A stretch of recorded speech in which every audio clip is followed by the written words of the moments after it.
On the home front, another mass shooting. This time in the tiny town of Sutherland Springs, Texas. Mentally disturbed Devin Kelley opened fire on Christians during Sunday worship at the First Baptist Church. We have two reports. First from CBN national security correspondent Erik Rosales, another from senior reporter Dale Hurd. Authorities have yet to release a specific motive on why Devin Kelley committed the deadliest mass shooting in Texas history. But police say it was neither racially nor religiously motivated. Just as CBN News previously reported, investigators say it was a domestic situation. He was on the hunt for his mother-in-law.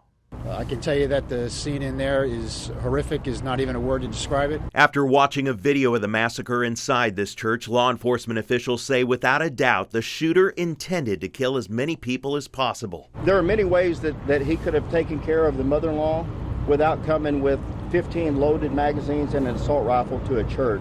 I think he came here with a purpose and a mission. Police say after he got inside, the 26-year-old murdered his way to the front of the tiny church. Hundreds of empty shell casings were found. He killed 26 people, ranging in age from 18 months to 77 years old. 14 children in all, including the pastor and his wife's 14-year-old daughter, who attended the service while her parents were out of town. Stand up for Jesus. Once outside, police say Kelley was confronted by two men. I just wish I could have gotten there faster. I'm no hero. I am not. Stephen Williford, the man who officials say stepped in to stop Kelley firing shots that hit him and then with another neighbor chased Kelley for miles, is now being credited for helping to put an end to the massacre. And every time I heard a shot, I knew that probably represented a life. I was scared to death. An autopsy reveals Kelley was hit twice by Williford. A third wound was self-inflicted to the head.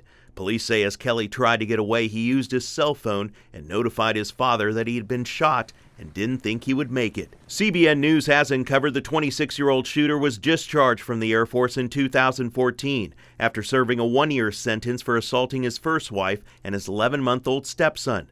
Military records show that he hit the child in the head with enough force to produce death or bodily harm. In theory, the domestic abuse charges should have barred him from buying guns. Now the U.S. Air Force admitted it failed to pass along the information that would have prevented Kelley from obtaining the murder weapon. Erik Rosales, CBN News. We've had a long night with our children and grandbabies we have left. For Pastor Frank Pomeroy and wife Sherry, it was hard to talk without crying. Their church shattered by senseless violence, friends and family members gone, their 14-year-old daughter Annabelle among the dead. As senseless as this tragedy was, our sweet Belle would not have been able to deal with losing so much family yesterday. Belle was surrounded yesterday by her church family that she loved fiercely. Other victims included Joanne Ward, who died as she used her body to shield her 4 young children. 2 of her children died, ages 5 and 7. Another is in critical condition.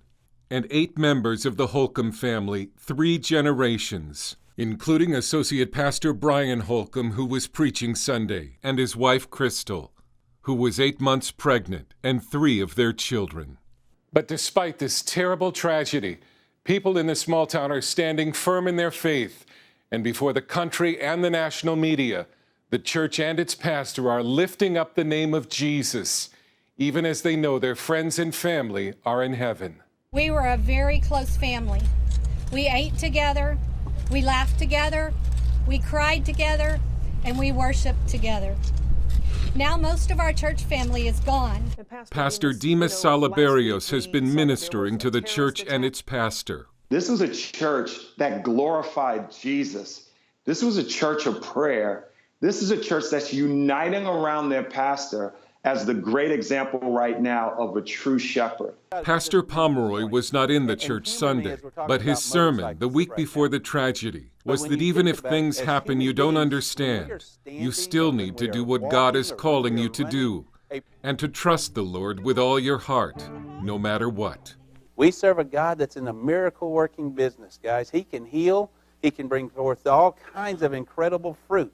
The thing is, trust Him and not your own understanding.